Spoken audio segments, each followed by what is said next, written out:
Hey everyone, and welcome back to the Buffalo Plus YouTube channel. Dan Fates here, going to give you where I am on the panic meter of the Bills after their ugly preseason loss against the Steelers. Kind of expanding on what I talked about Saturday night when Mike, Jen, and I did our vlog, and we kind of wrapped up our 10 takeaways. If you haven't seen that video, go watch that first. This is me just kind of expanding on where I am and how I'm managing expectations in the preseason and kind of giving my points. Before we get into the video, a couple of things I have to address and one really cool announcement if you haven't heard it already. But first, I guess it's the topic of the day, so we have to discuss it. It's all over Twitter right now. Stephen A. Smith goes on his show on Monday morning and says that Stephon Diggs wants out of Buffalo. Says he has sources and that pretty much does his face, does his thing, and everybody's all upset about it. One, let me tell you this. Stephen A. Smith is incredible at his job. He's really good at it. His job is to outrage people, is to say things, is to have hot takes, and to drive engagement. And I don't know if there's anybody else in the business that does it better than Stephen A. Smith. Now, do I think he has sources, and do I think there's any truth to his sources? To that, I would say this. Mario Williams, Hughes, the list goes on and on there. Darcel Marius. Yeah, so I don't think Stephon Diggs wants out of Buffalo. You have Josh Allen. I don't think he's going anywhere. So there's that. Darcel Marius. I'll just leave it at that. Again, be sure to like, comment, and subscribe to the Buffalo Plus YouTube channel. Ladies and gentlemen, we are approaching 25,000 subscribers. Be that one to be the 25,000 subscriber. This is incredible. Very rarely do we get sappy on this show, but we built this thing during the pandemic. It has really taken off to kind of be getting our first few thousand subscribers and people are following along when it looked completely different to now where we're approaching 25K is unbelievable. So don't do it for me.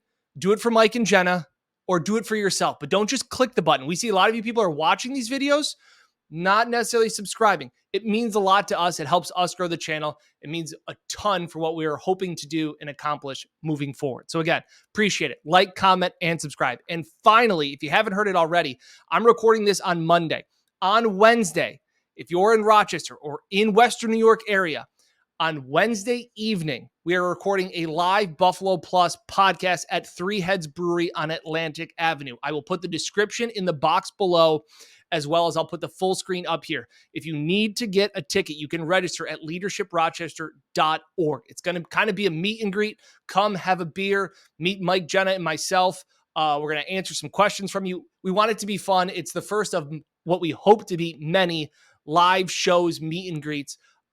It blows me away. It goes back to the subscribers. The fact that we walked around training camp and so many people said, like, comment, subscribe, Buffalo Plus. We love you guys.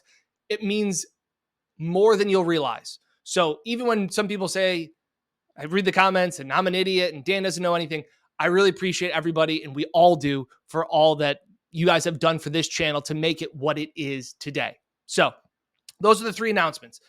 Stephen A. Smith doesn't know what he's talking about. Like, comment, subscribe. Wednesday live show if you want to go, leadershiprochester.org.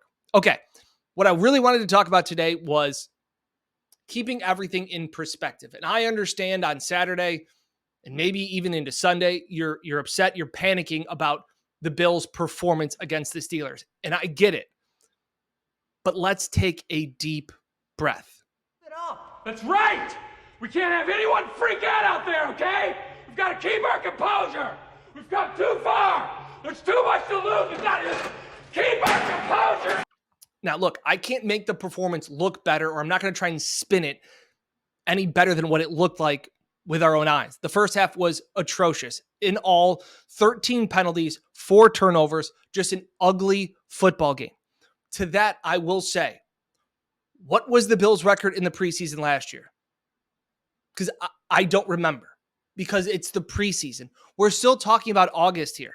So I don't remember what the Chiefs' preseason record was. I don't know what the Eagles' preseason record was, because it's the preseason. Now, I understand that you can't just say, well, it doesn't mean anything. Sure.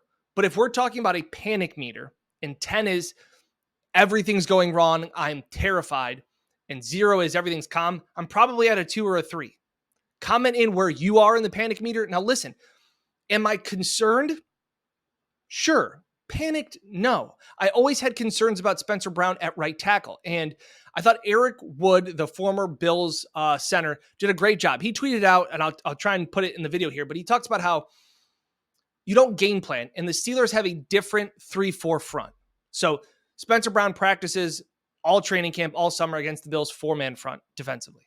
And now the Steelers come in with a very good defensive line with TJ Watt and Cam Hayward and those guys. And now it's a 3-4 look. And he struggled.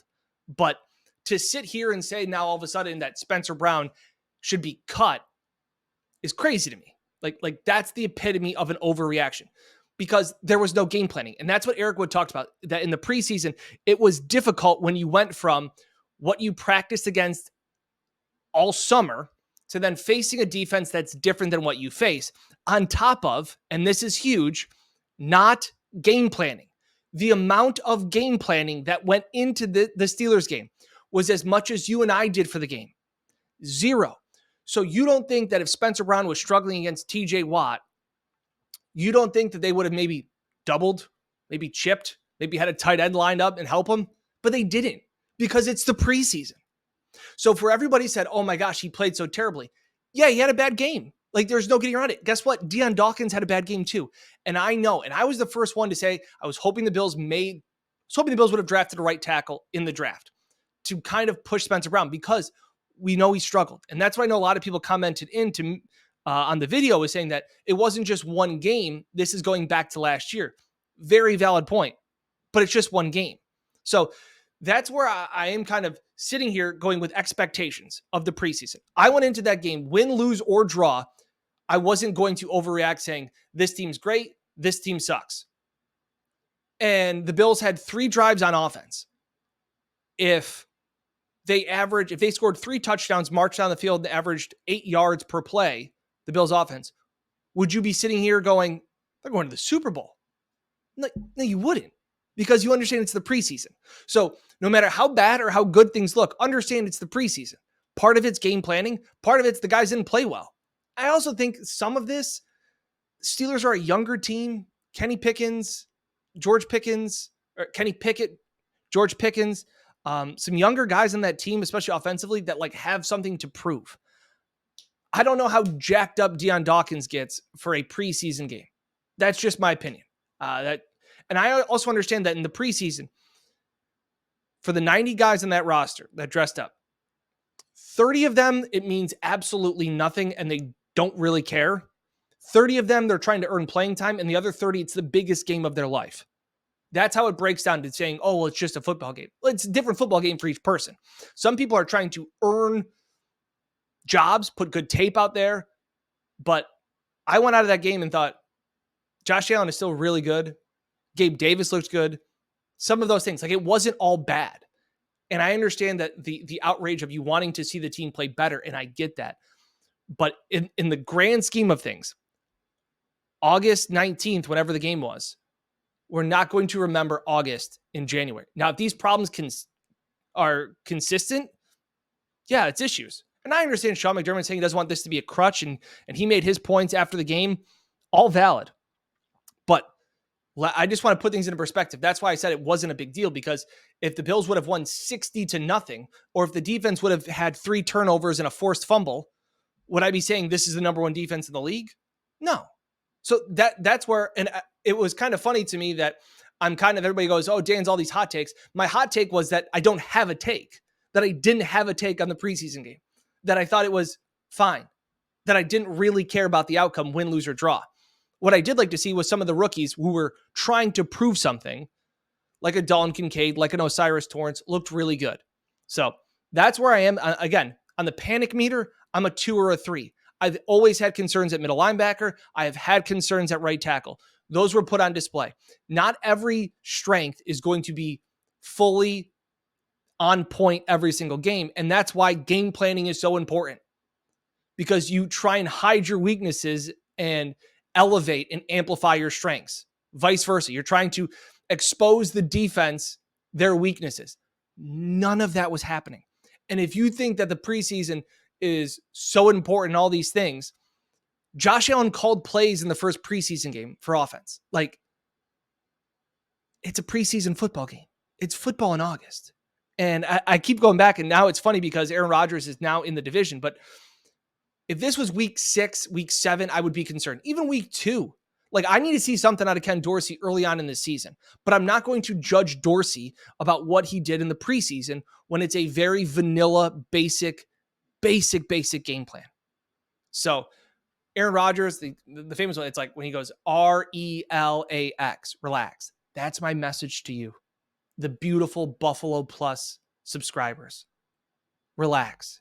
We are not going to be talking about this game and their poor performance in January, their performance in August in January. I don't remember what the Bills have done at all in the preseason because I keep forgetting it.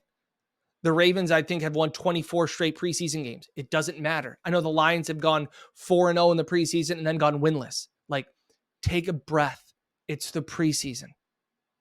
Yes, it wasn't good, but it's August where the mistakes are happening. They want to get better. Again, I am usually the one that's overreacting with hot takes, and I feel like my hot take here is relax. Like, that's okay. It's okay that they looked bad in the preseason against a Steelers team because of X, Y, and Z, because of the 3-4 front, because of a younger team trying to prove themselves, and because it's a preseason game. So comment in with what you think your level of panic is. 0 being I'm not panicked at all. 10 means burn it down. I don't think all of a sudden the Bills are now a 7-win team because of what happened in Pittsburgh in August. I just don't. It sucks that Tommy Doyle got hurt because I'm really just trying to get out of the preseason without injuries. Yes, they need to work on some things. There is no question about that.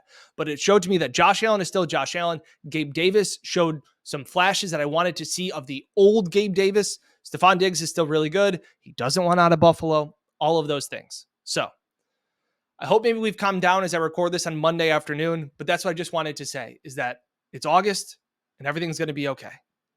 So again, check out the link if you want to show up to the live podcast meet and greet on Wednesday evening. I think it starts at 5:45. We're going to record up until about 7. Beer, drink, food, have fun. Come see us. We'd love to see you. I think it's going to be a blast as well. Always like, comment, and subscribe. Don't just click the subscribe button. Smash it. Smash that subscribe button. I want 100,000 subscribers. YouTube sends you a plaque. I'd like to share that plaque with everybody. Big things continuing to come. We may not be recording as much in our basements or in our home studios in the future, but that is for another podcast. Thanks so much for watching. Take a deep breath. Everything is still going to be okay. It's August. I appreciate it. Like, comment, subscribe. We'll catch you here next time on the Buffalo Plus YouTube channel.